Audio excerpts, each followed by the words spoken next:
अच्छा उमर साहब, यहाँ एक बहुत इंटरेस्टिंग बात है। इंटरेस्टिंग ये कि हमने पहले से प्लान किया हुआ था। माइक हेजन जब बात कर रहे थे, उनका बयान सामने आया, उन्होंने कहा जी कि हम अगर टॉस जीतेंगे तो पहले बैटिंग करेंगे और बाद में हम बॉलिंग करेंगे। तो वो सोने पे सुहागा हुआ कि भारत ने टॉस जीता और हमें बैटिंग करा दी। दूसरा उन्होंने कहा था कि हमने जारहाना खेलना है और ऐसे माइंडसेट से खेलना है कि हर बॉल को हमने बाउंड्री पार पहुँचाना है, वो भी एग्जीक्यूशन हमारी सही जा रही है। अब तीसरा उन्होंने ये कहा था कि बॉलर ऐसे बॉल करें कि हर बॉल पर उसने विकेट लेनी है। अब ये आगे अपने देखना है कि ये वाला प्लान वर्क करता है कि नहीं करता इंडियन बैटिंग के सामने। देखिए, ऐसी विकेट्स पे ना आप एक क्या करते हैं कि आप विकेट टू विकेट बॉल करते हैं। आप विकेट के बीच में बिल्कुल गेंद करते हैं। आपको तेज करने का फायदा नहीं है और आपकी ऑफ द सीम नहीं है अगर स्विंग हो रही ज्यादा या ऑफ द विकेट नहीं हो रही है तो लिमिटेड वो लिमिटेशंस है ना उस बॉलिंग की। वसीम है तो जी आप लाहौर से। मुबशिर साहब, सॉरी टू कट यू। जी वसीम, बिल्कुल। क्या कहना चाहेंगे, मुबशिर साहब से क्या पूछना चाहेंगे आज के मैच के हवाले से? कदरे बेहतर पाकिस्तान की परफॉर्मेंस और क्विक फायर पाकिस्तान ने 100 स्कोर किए हैं। हमें तो लग रहा है 12 ओवरों में 100 पाकिस्तान की तरफ से बहुत तेज़ हैं। सर मैं तो यही कहना चाहूँगा कि सर ये मुबशिर लुकमान साहब ने कभी बैट नहीं पकड़ा और वो कह रहे हैं कि स्लो हिट करें। इन जगहों पे ना आपको भी पुराने बैट्समैन जैसे वसीम अकरम है, सैयद अख्तर है, इन लोगों से इंटरव्यू लेना चाहिए कि किस तरह खेलना चाहिए पाकिस्तान टीम को। कह रहे हैं कि जी कि वसीम अकरम, वकार यूनुस जैसे प्लेयर्स से हमें सीखना चाहिए कि उनसे हमें जो है वो कोचिंग के वाले से मेरे ख्याल से ये पूछना चाह रहे होंगे, इन प्लेयर्स से कोचिंग करवाई जाए तो पाकिस्तान जो है वो बेहतर कर सकता है। मुबशिर साहब देखिए, बिल्कुल सही है। बात यह है कि नॉर्मली हमने ये देखा है कि जब आप ऐसे प्लेयर को अगर आप किसी वसीम अकरम तो ठीक है इन दिस केस, लेकिन जब आप ऐसे प्लेयर को कोच लेके आते हैं ना जिसने चंद साल पहले इस टीम में किसी भी टीम में खेला होता है तो और वो पर्सनली जानते हैं एक लड़कों को, तो उसमें प्रॉब्लम्स भी हो जाती हैं क्योंकि हर एक अपने अपने करियर में किसी के साथ लग रही होती है, किसी के साथ बन रही होती है। बिल्कुल। वो उस तरह से तो फिर आपके वो ना वो लाइक्स और डिसलाइक्स उसमें आते हैं। तो नॉर्मली कोचेस और जो होते हैं ना या सिलेक्टर्स, वो ऐसे लोगों को बनाया जाता है जो कम से कम 20 साल पहले के हों, 25 साल पहले के हों, ताकि वो आपके साथ उन्होंने कभी ड्रेसिंग रूम शेयर ना किया हो। वो बड़ा एक इम्पॉर्टेंट फैक्टर होता है। आप देखिए, मियां दाद जब बन गए थे तो मियां दाद के साथ प्रॉब्लम हो गई थी, टीम कोऑपरेट नहीं कर रही थी क्योंकि वो सारी टीम उनके साथ खेली हुई थी। तो सडनली एक प्लेयर को अपने कोच के तौर पे लेना या सिलेक्टर के तौर पे लेना, उनको स्ट्रगल करना पड़ गया था। तो वो भी एक आजमाइश है। तो ये सब ज्यादा सीनियर को लें, कोई ऐसी बात नहीं। लेकिन अब गेम डायनामिक हो गई है। जी 20 ओवर्स की जो गेम है, इसमें आप जो है ना any 2 overs can make all the difference. कोई भी अच्छे या बुरे 2 ओवर जो हैं बॉलिंग साइड के और 2 ओवर बैटिंग साइड के, वो पूरे मैच का पासा पलटेंगे क्योंकि उसमें मार्जिन नहीं है फिर रिकवरी का। जी अगर 20 ओवर का मैच है और 2 ओवर आपने बुरे खेल लिए तो आप देखें आपका 10% ऑफ द मैच तो गया वहां पे, बिल्कुल। बल्कि 20% ऑफ द मैच गया। बिल्कुल तो ठीक वो है। Very large segment of the match. और इस तरह अगर 2 ओवर आपने बॉलिंग में गलत कर दिए तो अगेन देन बहुत इशू है।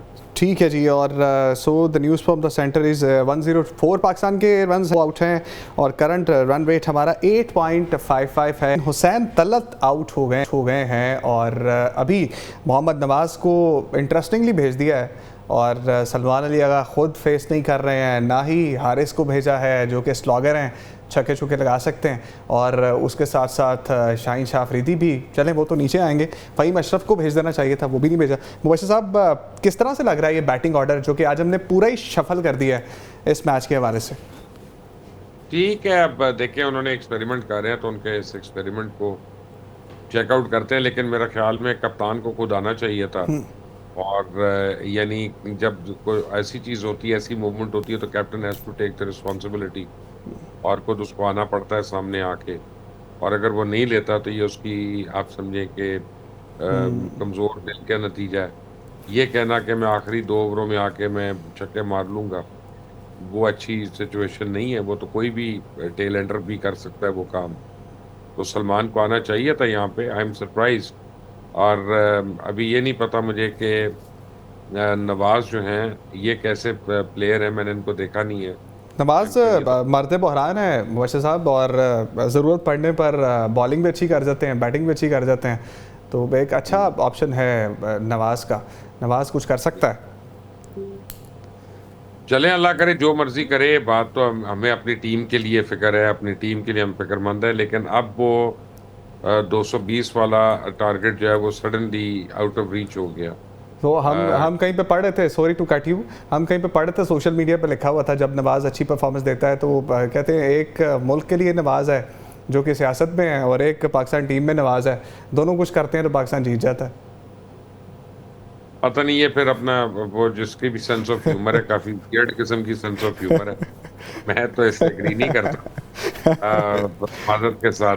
अच्छा, सलमान अली आगा की हम बात कर रहे थे। बाबर, ये मैं आपसे ज़रूर पूछना चाहूँगा, एक तरफ हमने जब कहा कि अग्रेसिव बैट्समैन होना चाहिए और उसका स्ट्राइक रेट अच्छा होना चाहिए, तो बाबर जिसका जो है वो इस वक्त T20 की हिस्ट्री के अंदर सबसे ज़्यादा स्कोर रोहित शर्मा के हैं, टॉप लीडिंग रन स्कोरर, और सिर्फ 6 रन नीचे है बाबर का स्ट्राइक रेट है 130, और आपके साइम अयूब जो कि स्लॉगिंग करते हैं उनका स्ट्राइक रेट है 135 का। जबकि हमारे जो T20 के कप्तान हैं जिन्होंने 28 मैचेस में सिर्फ 512 रन बनाए हैं, उनका स्ट्राइक रेट सिर्फ 111 का है। तो ये कंपैरिजन किस तरह से देखते हैं आप बाबर आजम का, जिसका स्ट्राइक रेट कतरे बहुत बेहतर है?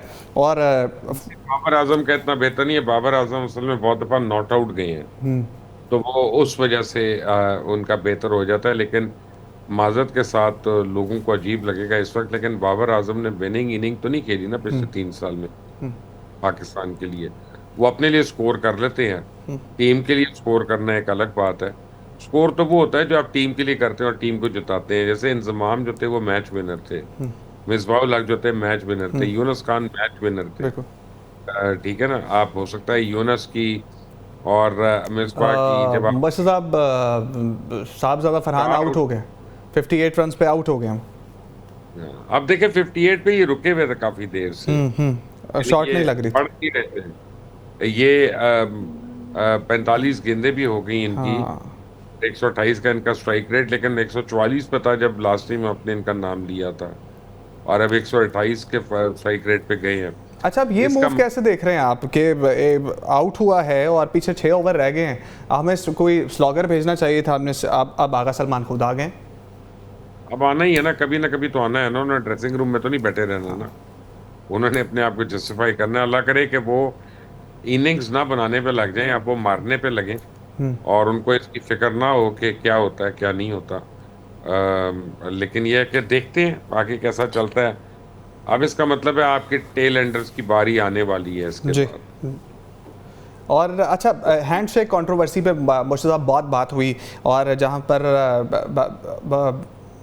उस पर अभी टाइम ख़त्म होने लगा अनफॉर्चुनेटली, और अब आखिरी पेशन गोई बता दीजिए कि आज का मैच आपको क्या लग रहा है इस हवाले से कि कौन जीतेगा? 200 उतना नज़र नहीं आ रहा है। देखिए, मैं बड़ा बायस पाकिस्तानी हूँ, मैं पाकिस्तान के खिलाफ कभी पेशन गोई करूंगा ही नहीं कि खुदा न खास्ता पूरी ना हो जाए।